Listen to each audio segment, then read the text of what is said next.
This is another Disney podcast production. Hi, everyone. Welcome back to Plan for the Magic. We're so glad you're here. You have joined us for episode 10, double digits. Can't believe it. Feel so grown up. This, of course, is a podcast to help you plan or wing your next magical Walt Disney World vacation. We're so glad you're here. I'm Audrey. Over there's my co-host, Dave. How are you this evening, Dave? I'm so good. I'm feeling magical. Oh, we'll go yay. with it. And we've reached double digits. We've reached double digits. Kind of snuck up on me. A lot of important things happen to double digits. Like you can start driving. You can you can serve in the military, and you could buy alcohol in double digits. Mm-hmm. And if you make it to triple digits, you've done amazing. Well done, you. One milestone at a time. Yeah. So now that we've hit this, it's like we've got a long way to go to be triples. That's great. We can do it. We can do it. We can do it. We can do it. We're on ramping. We're finding our groove. That's right. I feel like we're finding our groove. I like it. Yeah. So we are. Let's see. We're in early August. August 9th is when we're recording this, the week of August 9th. The fall decorations are up in the Magic Kingdom. Booyah. Best time of year. So excited. And you and I both have fall trips planned. I thought we would, since we kind of wrapped up a few details about our summer trips, we would turn and do just kind of a planning check-in. Where are we? What have we done so far? What is left to do? What are we thinking about how much we're planning? I know you are heading there for the 50th. So, I just thought it would be fun to kind of do a check-in on what we're thinking and how our trips, like how we're both approaching it and what's kind of next. Do you want to go first? Well, I can, but let me kick it off by talking. If you haven't listened to our main show, which is just another Disney podcast, which is part of this whole family of whatever these things are, not crazy people and their passion for Disney. We talked about, Matthew and I talked about like when to go during the 50th, because we've talked about it's 18 months. It covers 3 calendar years. Not everything's going to be open at the beginning, meaning attractions that are still being built and coming. So we talk about when to go. So that is a good episode. I know it's like kind of self-promotion here, but I mean, it's good to talk about if you're thinking about going, which I imagine if you're listening to this show, you are, and over the 50th, you've got over 3 calendar years. So I imagine most people would land at the park sometime in there. During that window, so for sure. It was interesting what we talked about. I mean, I'll give you a sneak peek. There isn't a bad time to go. It just depends on what you're looking to get out of it. Right. Is that fair? I think that's a really good summary. And I think it's really true. I mean, there are different inflections for different parts of that 18 kind of window. So, yeah. And it's weird because, I'll just give a brief synopsis. We talk a little bit about if you go a lot like us, sure, go real early, get everything while the cast members are still excited, while the paint is still fresh, everybody's still like pumped. Disclose the location of 50 little miniature statues. Right.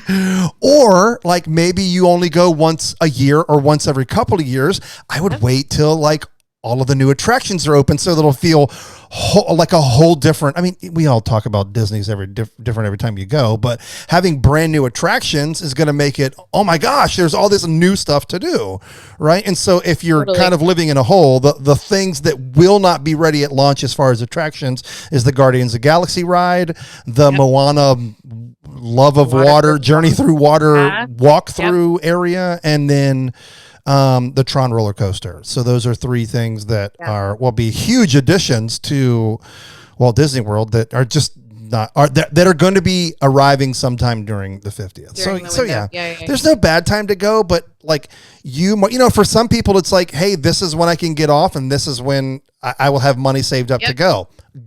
It's not going to be awful. You're going to experience all of that new magic of what that 50th is going to be like. Okay. So you want me to go first? So for me, a couple of things have changed. One thing that hasn't changed is our dates. So we're still landing a couple days beforehand and then staying the first few days of the 50th, and then we'll bounce back home. So what has changed is I think I talked about it on here, but because rental cars are through the roof and I just like that flexibility. That last time. We use the app Turo, which I think is Turo or Turu. I can't. When you search, it's basically Airbnb for cars. That's the easiest way to say it. And we actually got a Chevy Volt, which is an electric vehicle. And we were like, we don't have to pay for gas. We can park up front if we get there early enough, like with no trams running. Perfect. So great. Well, actually, why we were doing that? There were two reasons why we were doing that. One, we just are car people. We like that freedom. Because remember, I can appreciate that now after my summer trip. Right. We still did sign up for the Magical Express because that will still be running in October. Oh, right. So we did sign up for that. Not that we would not be able to before or after we changed rental car situation. Yeah. But so we still had that signed up. Well, the other reason that we signed up for that, or signed up to get that, besides the saving the money and having wanting the flexibility of having a car, was we were staying at All Star Movies, which I am excited about because I've never stayed there. But our best friends and the other guy on the podcast that, Brandon and Krista, they live there, but they're actually doing a staycation and coming on property. They're staying at Pop, and we have been trying and trying and trying, and every day it's like there's no availability. Well, guess what? Did you get in? Pop became available.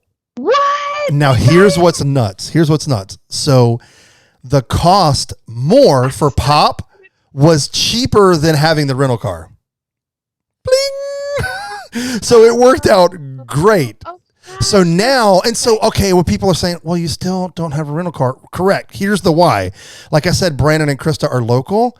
They have their vehicle. They have their car, and they'll have it with you. Right. And we'll be at the same resort. And you've got, if we want to take a bus, we can, but we've got, Pop is a Skyliner resort. Hashtag Skyliner. Oh my God. So we have the Palms, or if they want to sleep in and we want to go, we can either hit the Skyliner or do a bus. So, I'm very anti-bus riding, but you are? Yeah, because I feel like I'm totally kidding. Because you can get to Magic Kingdom from Pop Century in 8 minutes, or you can take the bus and it's 49 and a half minutes. Okay. So pick your poison. And so when you're only there for a few days, like the wing it people are, you want to maximize. But I have a confession to make, Audrey. Thrilled that what? I have a confession to make. Okay. Because we go so often, I would be lying if I didn't say that the way we visited the parks is completely different than when we were going once, maybe twice a year. So, every time I go now, I don't really care about riding rides as much. Yeah, it's more about being there and people watching and what can we do different that we don't typically do. And just right. And so it's been much more leisurely. When I go no family, no kids. It's been much more leisurely. I've talked about this before. I'll do photography only trips just because I just love Disney, taking Disney photos. Yeah. So I don't have that. We got to get the park at right. I don't care. All I care about is whenever they announce, I'm assuming now that the majority of COVID protocols are, I'll just say, gone outside. Right, I'm fully expecting the Disney suits to do something on the stage during the middle of the day or the morning to kick off the 50th, right? And then, of course, we already know that evening that will launch the new show that is replacing Happily Ever After, at least for the 50th. It'll at least be there for the next 18 months. Yeah. Anyway, so, okay. Now I've gone way off course. But, so no more rental car now because we were able to stay where we wanted to stay. And we got a preferred room. Never done that. So that's like if you haven't stayed at the value resorts, if you don't get a preferred room, you'll get off at the bus, or let's just do bus transportation, because you can if you have your own vehicle, you can. The parking lots are huge, so you can typically park all the way fairly close to where you're staying. Yep. But at the bus, they drop you off at the front. And if you're staying in the back of Pop, it's a good 10, 12, 15-minute walk, maybe longer if you have kiddos that are toast at the end of the day. And so I was kind of excited because, I'll be honest, it was all that was available. So we just took the preferred room because we wanted to be there. Though. Yeah. So those are the big changes. Super close to the Skyliner. It's 4 buildings, I believe. Yes. Are the preferred buildings, and they are close to the front and they're close to the Skyliner exit. So that'll be great. So I'm excited. That's awesome. I've stayed at Pop multiple times. That was actually our resort of choice pre-kids. Yep. But we have not been there since they completely redid it with like they've added, don't they have like a Murphy bed, and the floors are no longer carpet? So it's 2 queens instead of 2 double beds, which is what it used to be. Yeah. And the Murphy bed. And they're elevated now, so you can fit luggage underneath the beds, which is brilliant. a huge space saver for those smaller footprint rooms. Yep. And I actually think in the bathroom too, they have more shelving. So they're just smarter rooms. I think it's really smart. I'm excited to hear about your stay. I'm glad you're going to be there. So you've got your stay, transportation, you're good. How are you guys approaching touring? Are you making any reservations? Are you just going to wing it? Here is the sad part. Everything is so different now, right? I'm very used to 180 days out for like dining reservations. We missed making like food reservations by like 2 days. Oh, you got to. So we didn't even try. Reminder. Like, I know we didn't even try. Is everything just done? So Ohana 1 through 9, none of them are available. So, I mean, we're going to keep popping in and trying. I mean, reservations change all the time, and especially we'll hit it hard the 24 hours before. People will get there, they'll get excited. They're like, why do we want to waste time in a restaurant? Let's just go enjoy the park. And so I'm hopeful because I don't really care about anything else but Ohana. But clearly I don't, because I didn't pay attention and set a Siri reminder to just tell me, hey, stupid, you can make your reservation starting tomorrow. Sometimes I'm like, is it really 60 days or is it like 2 full months? So I have like the reminder and then like the fake reminder the day before, like maybe you could just try it today. Right. Oh my gosh. So we kind of fumbled the ball there, but you do have your park reservations. Mm-hmm. Those are all set. So you'll be Magic Kingdom day 1, and then we still aren't doing Epcot. Meaning I'm still not wasting a reservation day at Epcot, because now this is gonna probably not rub people the wrong way. I don't know where I'm going with this, but am I excited about Remy's Adventure or whatever it's called? Ratatouille. Yeah. Sure. Yes. Yeah. But again, I am one of the luckiest people in the world that actually got to go to Paris and visit the Disneyland Resort in Paris and ride it there. And I know that based on what Disney has shared, the footprint is identical. There's nothing different about the ride. I mean, I'm sure the projectors are going to be better and, everything's going to be shiny and new. Yeah. But so I didn't really care. Now, after I say that, I did sign up for the annual pass holder preview. Yeah. But it only goes to the day before that we get there. But just in case something changes and I get a wild hair and say, let's just go a day early. Like I have it like that evening between 7 and 8. So we got it for September 28th between 7 and 8 p.m. But I'm more excited to see the area back there, to be able to go back there, like a little new place. Now, will I stand in line? Yeah. Right. Will I stand in line for 2 hours to ride it when we're there for the 60th? Yes. Why? Because it's something different. It's something new. Even though I've experienced it, I haven't experienced it there. Right, and every time I go to Disney World, it's the rinse and repeat. So it'd be nice to do something completely foreign. So sure, I would stand in line for it. I thought of you. And I don't know when it starts, but there are park hours for EPCOT that were released in October, I believe, and it's 10 a.m., not 11. So Okay. I'm curious to see, if that's going to come back down to the 9 for the tomorrow, or not Tomorrowland. I did see, now that you say that, like all this week or weekend, I think there was some time changes. Yeah. For sure, which is important because we've been talking before about be careful about using a park reservation if you have a park hopper at EPCOT, because you can get into a park at 8 a.m. and if EPCOT's not opening until 11, you're automatically shut out of any park from 8, 9, 10 to 11. So keep an eye out for when you're traveling and what those EPCOT hours, and it may still not be worth it to make that reservation. It's totally worth it to make the reservation if you don't have a park hopper. But if you do want to hop in the afternoon, I saw this starting to eke a little bit earlier now. So so looking here on Blog Mickey, here's the one from the other day. Disney adds new extended evening hours dates in October. And but what stinks is they begin the day we leave. Oh, yeah. So it's still very early, but October 4th, EPCOT changes from 10 p.m., It changes its evening extended hours from 10 p.m. to midnight. Wednesday, October 6th, Magic Kingdom, 9 p.m. to 11. So again, these are all being increased by 2 hours. Are these sort of like the extra magic hour used to be thing, or just regular park hours?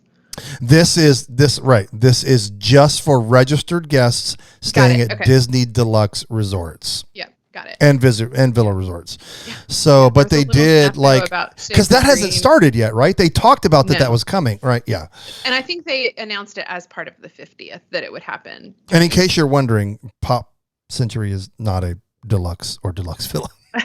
Just wanted to throw that out there. Wait. Oh, right. Yeah. You're right. I mean, I know that it's not a deluxe or a deluxe villa, but I forgot that that's only what it was for. But yeah, and then let me peek real quick, just in case people are wondering. I did see the EPCOT 10 a.m. It just because in October. Let me see if I can get a specific date. Yeah, that's helpful. October 1st, it will begin opening at 10 a.m. It will begin October 1st. Okay. So that's kind of worth it. So, I think that's something we should talk about. Okay. What does Disney mean? What do parks mean when they give you an opening time? How would you define that? Like if you said, hey, Audrey's Adventure Extravaganza Park opens at 9 a.m., what time do you think it opens? I mean, if I were in charge, it would open at 9 a.m. That's how I roll, because that's just like, I'm precise in that way. Okay. But, I mean, Disney totally doesn't do that. Right. I mean, I've gotten there for rope drop almost an hour before. And also I will say there's like different, you can get into Main Street USA, or depending on the park that you're going to, they do kind of let you into some parts of it, but not, the attractions further back into the park. So, and another thing that'll be curious to see, like I didn't read fully the article. I wonder if this is all of EPCOT, including World Showcase. Yeah, because typically that wasn't the case pre-COVID.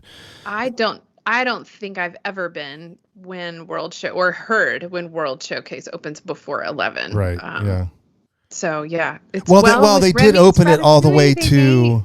Didn't they open it all the way to Frozen? Yes. So Norway. You're right.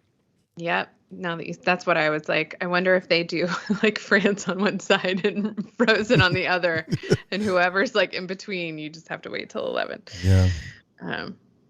Okay, so we're gonna keep refreshing the reservation app for Ohana's. You guys have your park reservations. Touring plans are kind of, you'll be there for. Even though you don't have EPCOT, you think you'll get there for one evening? For sure. Because I want to see, I want to see the new show. So I was really hopeful that it was going to be 4 shows. Illuminations was the old one. Yes, Illuminations is the best show in music that was ever created by any human. Okay, Harmonious. I will die on that throne. Now, is it the best fireworks show they've ever did? No, it's probably in the top 5 of worst. But the music from Illuminations so good. is the best music I think I've ever heard. The 28th is the last day of EPCOT Forever. Okay. Forever. I know. The Forever is ending. So why did we go? Why did we put? I just have to talk about this every time. Why did we name a filler show Forever? Because it will forever live in our hearts. Here we go. I'll give you a nice little. Yes. But I was super excited because I thought I was going to be able to experience 4 shows. Yeah. So but the last Epcot Forever is September 28th. I'm there the September 29th, but I will be there. You really I will need to go. Now there's 2 reasons. I know. That's very true. I will finally be at Disney for a big event. That doesn't make any sense because I'll be there for the start of the 50th. But stay with me. Right. September 29th, I'll be in Magic Kingdom. That is the last ever showing of Happily Ever After. So I will get to record that and be there for something. Okay, so speaking of 50th, before we transition over to you, what do you think of the merch? I have a list of items I need for them to make. That is a great statement. So I was, of course, zooming in on magic bands. There were 2 or 3 of those pictures where they were wearing purpley little magic bands. I couldn't like zoom in to see if it was the 50th. I did just get, I don't have it down here with me, but they just released the super cute old Key West magic bands. Oh, fun. Oh my gosh. That's your jam. Cute. Yes. I mean, okay. I have lots of feelings about it. There's like so many categories that sort of stressed me out. I thought there would be like the iridescent 50th. So I need to go back and like process those.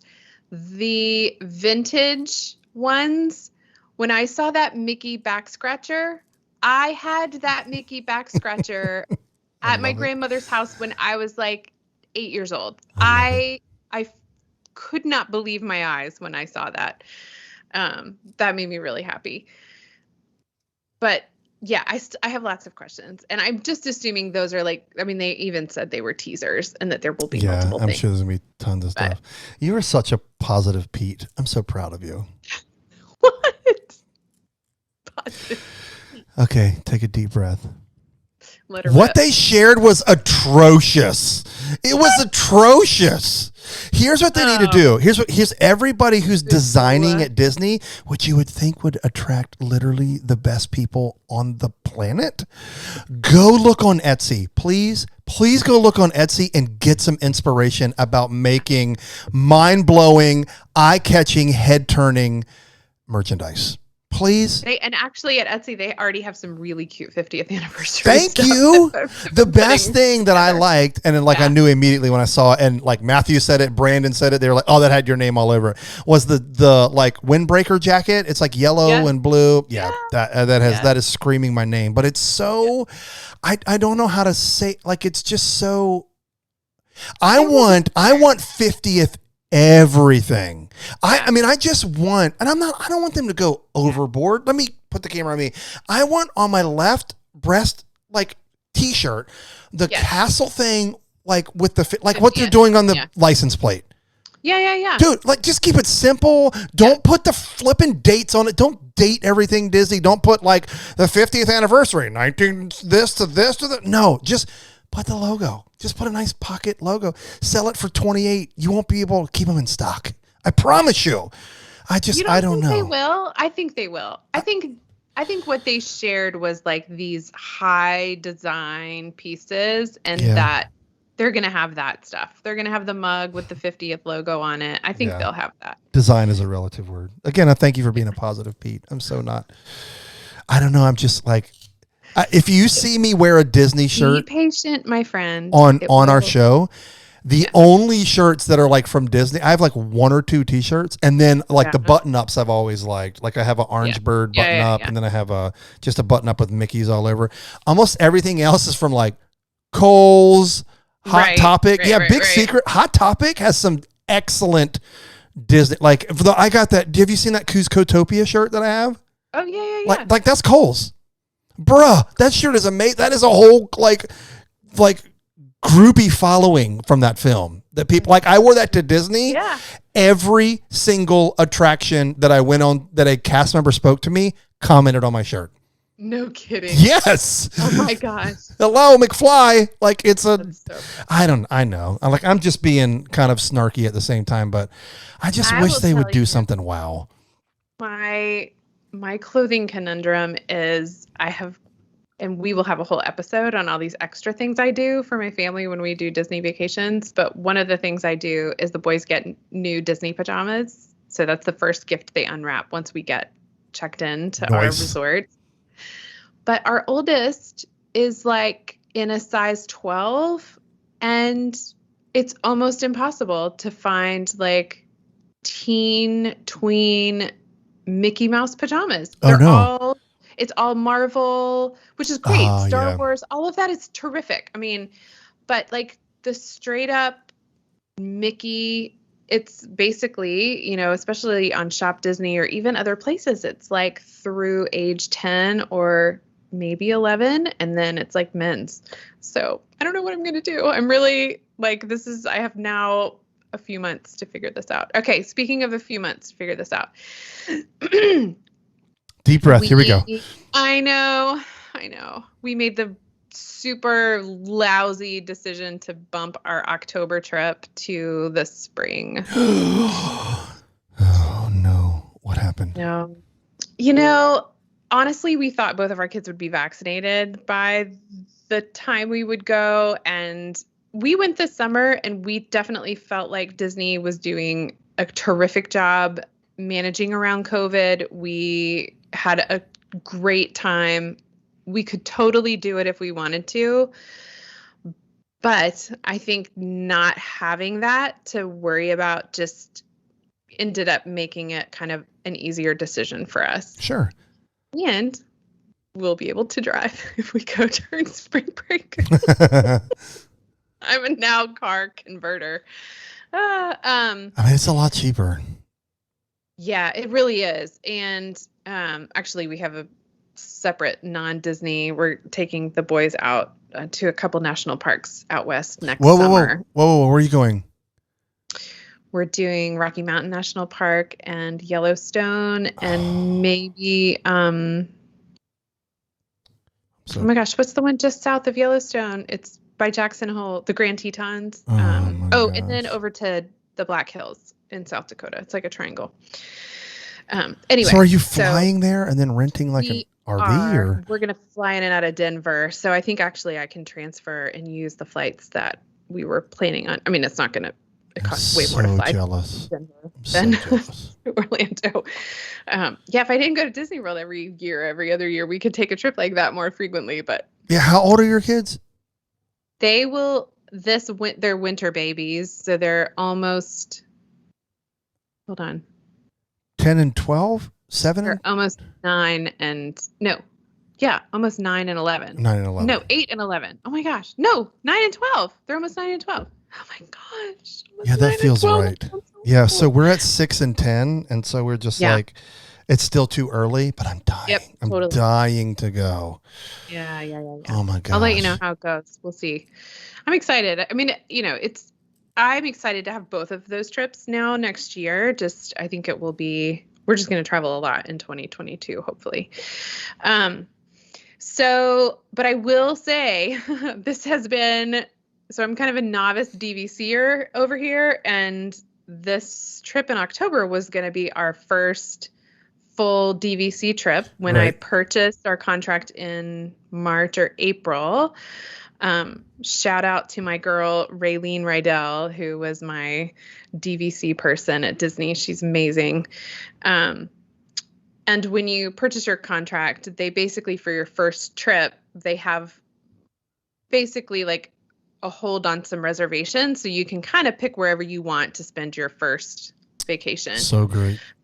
And we had picked the Polynesian. But I did not realize how it's not that we definitely plan far and ahead. That's how we roll. But I definitely didn't realize until trying to change these dates how much I like to add on a day or make a change or add on another day of tickets, or I'm tweaking that vacation almost constantly. My sweet friends and travel agents who have booked all of our trips up until this DVC one, my friends Holly and Bo, they probably were like, can you please stop emailing us with a different request to make? But all that is to say, when you're traveling with DVC, the flexibility is there is none. Right. You make your reservation, your points. I mean, there is, in the sense that if you're making changes far enough in advance, or you're traveling at a time where it's not super busy, you could maybe add on a day on either side. But because we don't have annual passes. And so we booked our rooms with DVC, then we purchased tickets, which I stressed out because we were a little nervous about park capacity in the month of October. And I wanted to make sure we could have park reservations. So I purchased all of our tickets.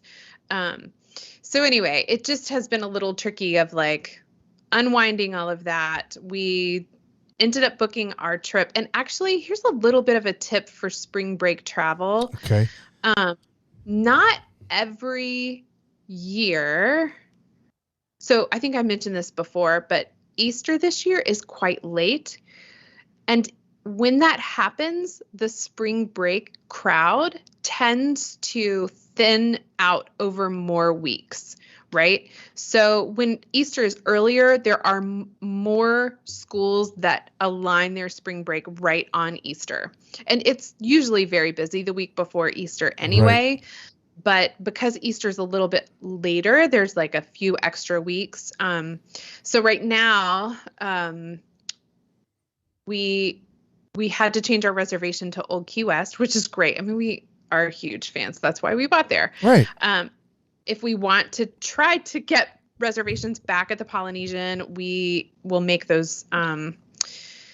We'll see if it has availability in the month of September. I guess that's the 7-month mark. And I've been watching that every day, and there is plenty of availability. Now, the Polynesian, because there's only 2 kinds of DVC rooms at the Polynesian. There's the studios and there's the bungalows, which are those 3-bedroom.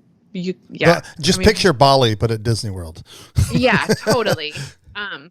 So they have a ton they have more studio rooms than most of the other DVC resorts. So it's a huge hopefully resort. We're keeping our fingers crossed that we can. I would say your odds are very in your favor. We're pretty good. Yeah. Yeah. And in fact, they still have lake view rooms and standard view rooms available. So, and at this point, the only people who aren't making those reservations are the 7-monthers, right? Because the 11-monthers, the people who own at the Polynesian, have probably already made their reservation. Right. So I'm feeling pretty optimistic about it. But we adore Old Key West, so eventually we're going to be there anyway. So yes. Okay, I have a question before you continue. Yeah. What was it? Because you said you already bought tickets for October. Yeah. So what is that process like? Because now Disney a couple of years ago switched over to date specific tickets and date specific tickets pricing. So walk us through what changing that is like now. So this is pretty complicated. Step 1 for me was to change all 4 of ours to our trip during the spring.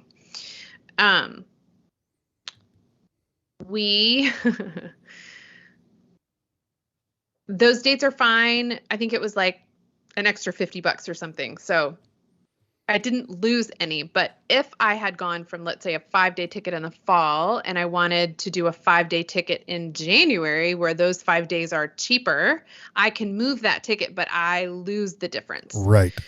Unless you add a 6th day,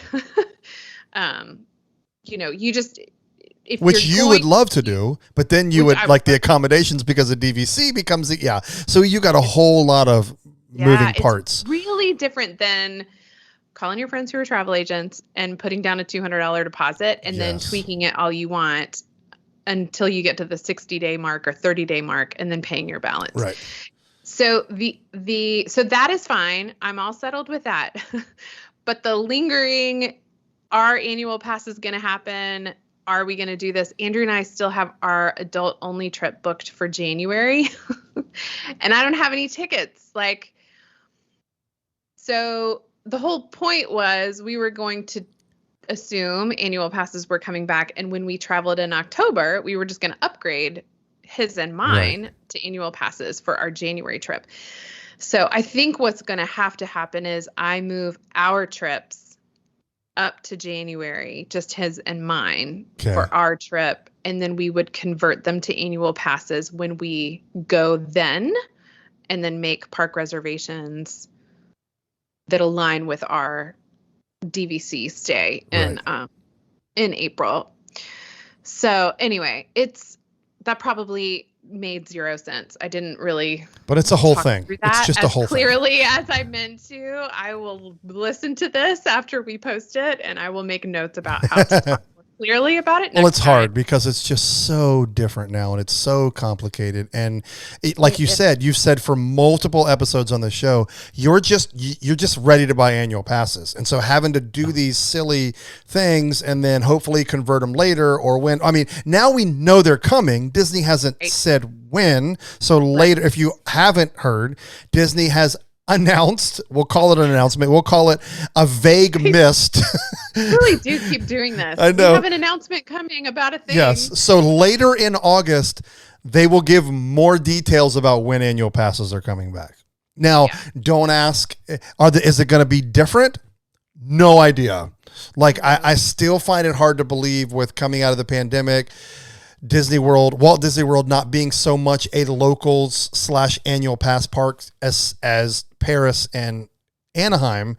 I do not anticipate a 2-tier system, which means could they hypothetically later in August say, hey, annual passes are coming back. They're completely different now, and this is how it's going to be. Because I think that's going to be something that they don't want to navigate, that you've still got the old school ones, and then you have this new one. But mark my words, it will happen eventually. It will happen eventually. But I don't anticipate it happening this time, just simply because I think they're going to let this roll out in Disneyland and Paris, and they're just going to take notes and see how it works. Go back to the drawing board and make changes. Not that it's going to be wrong, but they'll see the positives. They'll see where they have room for improvement and shape. But trust me, it's coming. Yeah. I mean, and I know everybody looked at that the top key pass at Disneyland, which is $1,400 a year for local. That I expect that much more at Disney. I mean, that's 2 parks.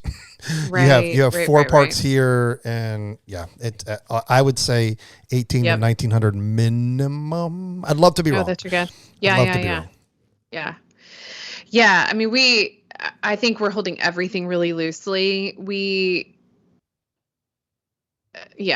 There's a few kind of ways we're thinking about next year. And this is the other thing with DVC, you're like, oh, I'll get this many points. And you have to think about points probably in a 3-year span.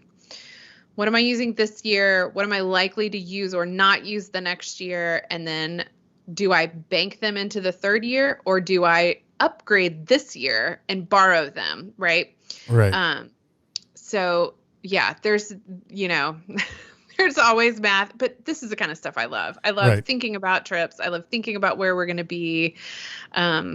It's really fun for me to get into the details. It's just having kind of become a pro at traveling to Disney World one way. And now it's like, oh my gosh, I have to really relearn it Right. and learn a different way to do it on top of the differences that Disney is implementing, with park reservations. It's just a lot. The learning curve is pretty steep. Sure. I feel like I went through that, what you're going through now, but the opposite. I was always a stay on property, fly into MCO, use all transportation, to and from the airport and on property, to then figuring out, okay, well, I can save money, but okay, where do I stay? How do I tackle transportation? Right. When should I go? All one at a time, one line. So I went the other way and had to figure all that out. So I kind of feel what you're saying. Yeah, no, that makes a ton of sense. And I do think that, I mean, there is a benefit to this package situation. Yep. I mean, it really is nice to just have it kind of all in one lump without having to make each of those decisions independently. And then how do they interact? How do they affect the other line item that you're trying to plan? Right. I'm looking forward to how, Andrew and I will be flying in January when he and I go by ourselves, and this will be our first non-Magical Express airport experience. So I'll let you know. What's the plan? Are you just going to do the mirrors thing? Because they just did announce some more stuff. I don't know if they gave pricing, but I think you can now reserve, right? You can now reserve. You can reserve, and they did release pricing. And okay, this is good to know. That the ignorance is bliss of just Disney is expensive and everything is included is really lovely when you start looking at these prices and having to pay them. I mean, it's not exuberant, but you're like, do you remember the number? They're like, I mean, I feel like having your own vehicle was like $100 one way, or maybe it was $50 one, but it was not insignificant. I think even one way, like on a bus with other people, was something like $30. Yeah. Per person? Yeah, probably. I think so, right? Oh, dang. Yeah, I know. It's kind of one of those, like, you're paying for Magical Express when you're paying these resort room rates and that kind of thing, but it really feels nice to, I mean, I will say, like you get transportation I've been to Vegas several times for like conferences, and I can tell you that I just remember it was like anywhere from like $10 to $12 to $15 each way. Now I know that like the amount of people that they're shuffling back and forth are just probably and I'm sure it comes with higher car seats or like I mean, these are, which is what they need.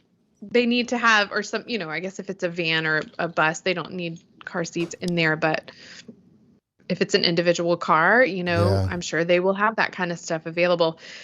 I haven't quite decided, because I know if an Uber or a Lyft is available, it's probably going to be cheaper, but you just don't know how many people are landing at the same time you're landing. And if that competition goes up, all of a sudden you're paying 3 times as much as what a Mears reservation is. So I don't know. I'll let you know how that goes. I haven't even really, I've been so like in the weeds trying to shift everything about this October trip to the spring. I haven't really thought at all about our January trip. I was like, I need to do this like step 1, get that all settled. And then. So sweeping changes for you guys. No August trip. No, excuse me. No October trip.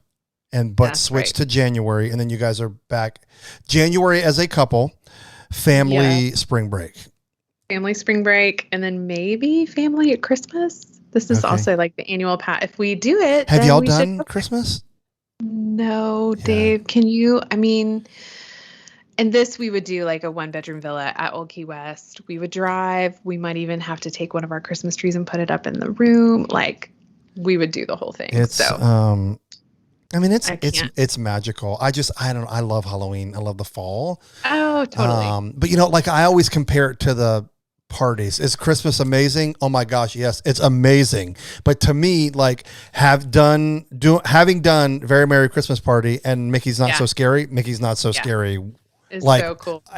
Above and beyond. I mean, but I will say, I always compare them to the parades too, and they're about equal because my favorite part of the parade for Mickey's Not So Scary is the grave diggers, how they're dragging the shovels and they're sparking. Yes. Oh my gosh, I love that. But I also love the toy soldiers marching and how loud their feet are on the asphalt, like all down Main Street. Oh my gosh. I think I love it. Christmas and Disney are like my two loves. Yeah, I mean it's magical. I know that's a cheesy thing to keep saying, but we're a Disney podcast. Deal with it. That's right.